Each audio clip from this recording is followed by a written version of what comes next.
Saudara-saudari yang terkasih, bertemu kembali dalam Renungan Harian FX TV edisi Senin 7 Desember 2020. Hari ini juga gereja memperingati Santo Aurelius Ambrosius, seorang uskup Milan yang sangat terkenal sebagai salah seorang tokoh gereja yang paling berpengaruh pada abad keempat. Dia juga sangat terkenal karena mencintai gereja dan orang-orang miskin. Maka marilah sebelum kita merenungkan Injil hari ini, kita masuk dalam doa. Dalam nama Bapa dan Putera dan Roh Kudus. Amin. Ya Allah Bapa, sumber iman dan pengharapan kami memanjatkan rasa syukur kami kepadamu atas segala berkat dan rahmat-Mu, terutama juga atas rahmat iman yang kami miliki, yang telah Engkau tanamkan ke dalam hati kami masing-masing.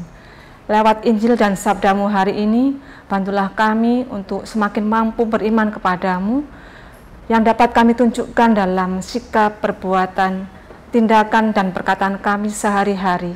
Semoga dengan itu juga kami mampu membawa orang-orang di sekitar kami, orang-orang yang kami layani dan orang-orang yang kami cintai, semakin dekat kepadamu. Demi Kristus Tuhan dan pengantara kami. Amin. Dalam nama Bapa dan Putera dan Roh Kudus. Amin. Saudara-saudari yang terkasih, hari ini kita akan merenungkan Injil Lukas bab 5 ayat 17 sampai dengan 26. Dalam Injil diceritakan bahwa Yesus sedang mengajar dan ada beberapa orang dan ahli-ahli Taurat yang duduk ikut mendengarkannya. Saat itu Yesus juga menyembuhkan orang-orang sakit yang datang kepadanya. Mungkin karena kemudian semakin banyak orang yang datang minta disembuhkan dari desa-desa di Galilea, Yudea dan Yerusalem, beberapa orang tiba-tiba datang mengusung seorang lumpuh di atas tempat tidur. Mereka berusaha masuk lewat atap rumah dan menurunkan si lumpuh ini beserta dengan tempat tidurnya ke tengah orang banyak dan tepat turun di depan Yesus sendiri. Saudara-saudari yang terkasih, sebenarnya menarik kalau kita merenungkan perikop Injil hari ini, bahwa sebenarnya kita renungkan dan dapat kita temukan tiga karakter yang hadir dalam Injil hari ini. Pertama, orang-orang sakit termasuk orang yang lumpuh yang dibawa ke hadapan Yesus. Orang-orang ini sebenarnya mewakili karakter orang-orang yang beriman tetapi tak berdaya.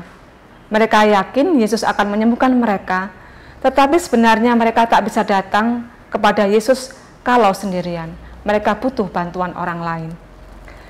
Kedua adalah orang-orang yang digambarkan mengangkat orang lumpuh sekaligus dengan tempat tidurnya.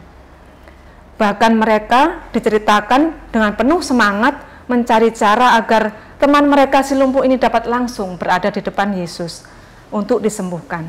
Maka mereka pun naik masuk lewat atap, menurunkan si lumpuh dengan tempat tidurnya ke tengah orang-orang banyak. Karakter ini menggambarkan bahwa orang-orang beriman yang ingin membantu orang lain untuk sampai kepada Tuhan, bahwa iman bukan untuk diri sendiri tetapi juga mereka melakukan demi orang lain. Inilah yang disebut iman yang hidup, iman yang kreatif. Ketiga adalah orang-orang Farisi dan ahli-ahli Taurat. Mereka mewakili orang-orang yang melakukan doa, ibadat, dan segala kegiatan keagamaan. Bahkan mereka sering mendengarkan dan bertanya jawab dengan Yesus. Tetapi mereka tak beriman kepada Yesus. Dalam hati dan pikiran mereka selalu saja meragukan siapa Yesus sebenarnya. Bahkan mereka sering mencemooh Yesus meskipun tak berani diungkapkan secara langsung. Akhirnya perikop ini digambarkan bahwa Yesus menyembuhkan orang lumpuh tadi dengan mengatakan, "Kepadamu kukatakan, bangunlah, angkatlah tempat tidurmu dan pulanglah ke rumahmu." Seketika orang lumpuh itu memang bangun, kemudian mengangkat tempat tidurnya dan pulang ke rumahnya sambil memuliakan Allah. Semua orang yang hadir di sana pun menjadi takjub dan ikut memuliakan Allah.